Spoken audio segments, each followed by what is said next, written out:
This is Make it plain. Make it plain. MIP With Masamela Matfumo. Mark Thompson. Make it plain. Get woke. Once again, folks, it's that time of the month. The February Jobs Report 2023 has come out. And as always, we talk with our dear friend, the chief economist at the Center on Budget and Policy Priorities, our dear friend, Chad Stone, all about it. Chad, how are you today? I'm very well, thank you. I know you are. I'm fine. I know you're on cloud. Chad is a Swarthmore alum, ladies and gentlemen, and they are in the Division III Final Four. They play this weekend. Congratulations! You must be feeling great. Yeah, I did a lot to make that happen. At 5'7".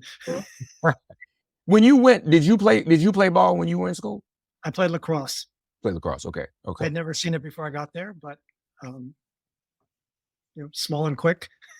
Yeah. Well, that's great. You must be feeling great. So who are they playing this weekend? Do we know? Yes, every Division III school you've never heard of, but this one is Christopher Newport, which is a public is a part of the University of Virginia system. Okay. Yeah. So they have a bracket too, folks. So you can check out the bracket and follow along there and see what happens. So congratulations, man. I know you're feling wonderful about that. And if my history is any good, they'll come in second, like the Eagles and the Phillies. Well, we hope they do even better than that. Me too. The other good news is this was a good jobs report for the month of February. First of all, let's go back though, because we always talk about revisions. Any significant revisions to January? The revisions were not significant. January was a very high number. It was like 511 as originally, and now it's down to 504 as a result of some revisions. But that's still a huge number.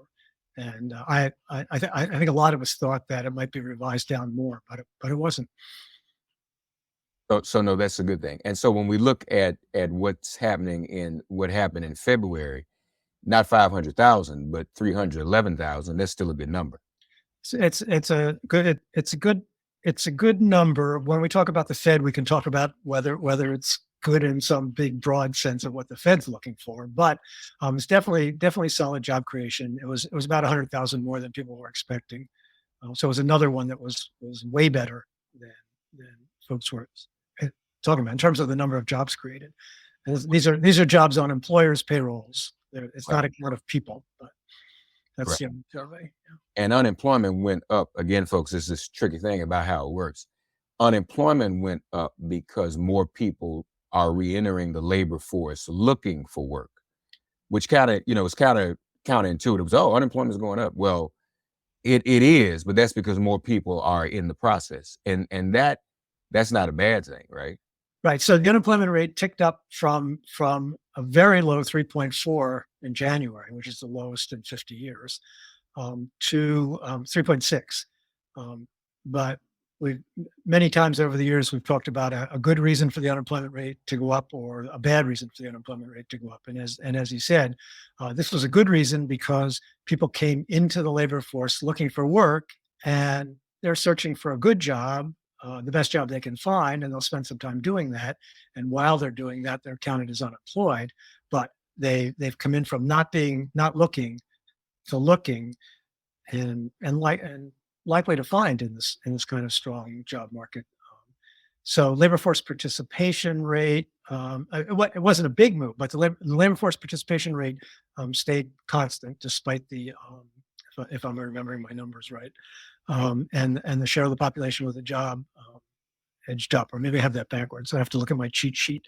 But in any case, yeah, the labor force participation rate did not change. The labor force participation rate went up by 1/10 of a point. That's good. Wow. The share of the population with a job stayed constant at a high ratio, and so 63.5. Yeah, so that's all a good report from the standpoint of the labor market. The labor market is still healthy, and the final thing about the labor market, the Fed's very worried about wage growth being too strong and contributing to inflation. And we saw some easing in wage growth in a way that is good from the standpoint of not getting the Fed upset. And we'll probably talk subsequently about wages adjusted for inflation. So we're just talking, and where the Fed would like to see us get is for there to be like 1.5% real wage growth on top of 2% inflation, so that real wages is wages adjusted for inflation, and so that we'd have 3.5% nominal wage growth. But because inflation was beaten when we get to that point, it's good real wage growth. People's purchasing power are going up, and the pattern has been that people in the lowest group of lowest level of wages, the low earners, are seeing the biggest nominal increases, and therefore some real wage increases, even with inflation where it is. So sorry, a lot of. Well, no, but let's do that now since you mentioned it. Walk us through that if you would. So the wage. Tell us more about the wage growth the Fed is looking for, or the wage easing it's looking for, and why. Right. So we'll talk about where the Fed wants to end up with 2% inflation rate, so that the prices that employers, the prices that businesses are charging is rising at about 2% a year at an annual rate. And if workers' productivity, the output per hour, is growing at the not gangbusters, but solid 1.5% that it has been growing, that means that workers are becoming more productive. They're producing more stuff in an hour of work. And that means that if employers, businesses are raising prices by 2%, and productivity is going up by 1.5%, that's 3.5% wages, 3.5% annual rate that employers can pay workers and not cut into their profit margin, because they're keeping it at the 2%. And so those are stylized facts, but where we are right now is that the Fed is aiming for 2%, and wages are growing at 4.5% to 5% nominal before adjusting for inflation. And that's too high to be consistent with the 2% price level is the technical story. But if the Fed is successful in a real Goldilocks scenario where everything works out just right, the inflation rate will come down faster than nominal wages come down, and so real wages will go up. And the real wages are what we care about for purchasing power. So the 4%, yeah. When we talk about February, though, yeah, you mentioned that kind of level off, or what? It came down a little bit. It seemed to have been, but it came down a little bit, but it didn't come down as far as it ultimately has to come down. But if it had gone up, the Fed would be freaking out. Gotcha. Or if it hadn't come down at all. Right. So now the Fed also has other things on its mind right now, but that's a separate matter from the jobs report with the banking system. Yeah, of course, right. Oh my God. Yeah, that's a whole other thing. Now, we mentioned folks' unemployment went up. It also went up. It went up in general, but went up for African Americans, somewhat for Hispanic and Asian workers. But again, that's because, am I right, that just like white workers, Black and Hispanic and Asian workers, more of them are coming back into the workforce, right? That's a piece of it for sure. And for actually, the Black unemployment rate in January hit I think an historic low, and it edged up a little bit in February. So it's still at the bottom of the historical range, which has some really bad history. So and also in all of those cases, for white, Black, Latino, and Asian, the unemployment rate is now very close to where it was before in February 2020 before the pandemic. So we're at pretty reasonable definition of full employment. Yes. Well, but still adding. We'll be adding workers. Those folks who entered the labor force will find jobs. We mentioned the labor force participation rate being at 62.5%, folks. But for prime age workers, Chad discloses in his tweet thread, again, follow Chad CBPP for Center on Budget and Policy Priorities, Chad CBPP, to keep up with his tweet threads on this, which are always informative. Labor force participation rate overall, 62.5%. But for prime age workers, 25 to 54,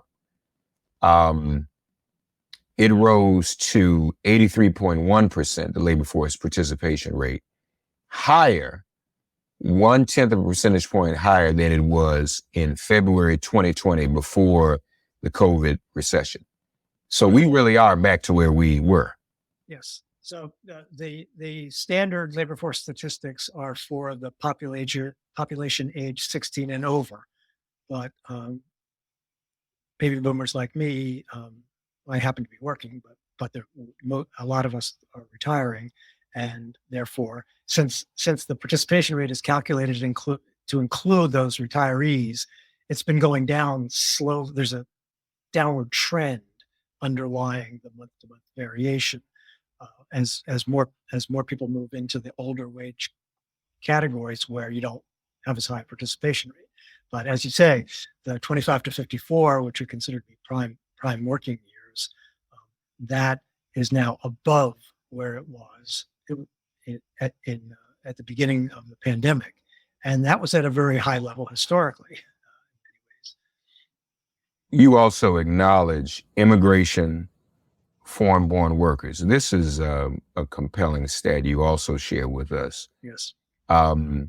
Immigration obviously fell in the pandemic, picked up to normal trends, has helped the labor market. Specifically, foreign-born workers have accounted for 1.9 million, or 72%, of the 2.6 million increase in the size of the labor force since February 2020. That's right. And one of the ways that one of the problems we're hearing about what's generating inflationary pressure and high wages is a shortage of workers. And without that immigration, we would have a much bigger shortage of workers. I mean, they're not taking American jobs. They're adding jobs that employers want to fill. Yeah. Right. And the jobs need to be filled, and if we're not filling them, what do you do? I mean, and obviously, we'll see what happens, because as we acknowledge, more people are coming back into the labor force. Yeah. More workers are immigrating into the country to work, so things are looking up.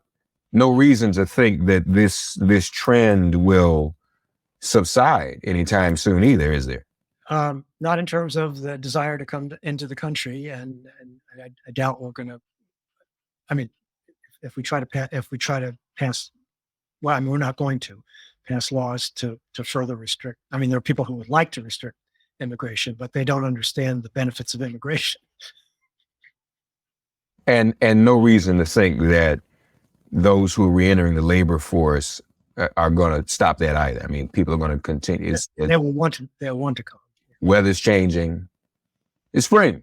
Yeah. So people are going to be out here trying to figure out what they can do to support themselves and their families, folks. So this is good news. We've pretty much bounced, so we can say definitively that we have bounced back from the COVID-caused recession. Yeah, for all intents and purposes, that's right. Because payroll employment, the first number we talked about, that's now above its pre-pandemic level, and actually back very close to what the Congressional Budget Office was predicting in its 2020 economic outlook before the effects of COVID were even being recognized. So it's not just that we've got back to where we were in February 2020, but that we've grown beyond that to get back on the path that we would have been on without the pandemic. And again, Right. And again, folks, just to be clear, unemployment is going up because more people are back out there looking for jobs. So, and employers are creating jobs at a rapid rate. But you have to match. Workers come in, and just because there are more jobs available, not all of them are suitable for them. So that's why there's a little bit of unemployment, job search related unemployment. Chad Stone, folks, Chad CBPP. All right. Center on Budget and Policy Priorities at Chad CBPP. Follow him on Twitter. Keep it with everything he's been writing about. And root for his alma mater, Swarthmore, in the Division III Final Four this weekend, y'all. Let's show Chad and Swarthmore some support. We always root for everybody and root for the underdogs in particular. So go Swarthmore. You and I have some disappointments in Division I. Hey, go there right now. I know. Georgetown has a coaching vacancy, you all. My daughter told me I should apply. I'm like, I don't do that. I've never done that. And she's like, believe in yourself. I'm like, okay. Yeah, I just can't wake up tomorrow and be a brain surgeon either. So it's thoughtful of you, dear, but I can't do that. You're moving towards being an economist, though. Right, which nobody ever thought would happen. And I learned from, folks, again, this part of this is my remedial education from what I couldn't do in college when I talked to Chad every month. Chad, we thank you, friend. You're welcome. CenterOnBudget.org, Chad CBPP, at Chad CBPP, CBPP on Twitter. Yeah, go ahead. I'm sorry, you were going to say something? I was just going to say how much I enjoy doing this every month. Yeah, we've been doing this for a minute. Chad and our friends, man, we got to know each other. And we've been doing this for a minute. So we enjoy it. And I hope all of you learned something from it. Thanks again, Chad. Thanks for getting woke and listening to Make It Plain. As always, perform an act of kindness on behalf of an elder or young person. Write a letter to a sister or brother who just so happens to find her or himself incarcerated. Offer libations to the ancestors upon whose sturdy shoulders we all now stand. And above all, give thanks to the God of your understanding by whatever name you call her and him. All God asks of us is that we give each other love. Thanks for giving MIP love. And please remember to subscribe and give us a 5-star rating. If all hearts and minds are clear, it has been made plain.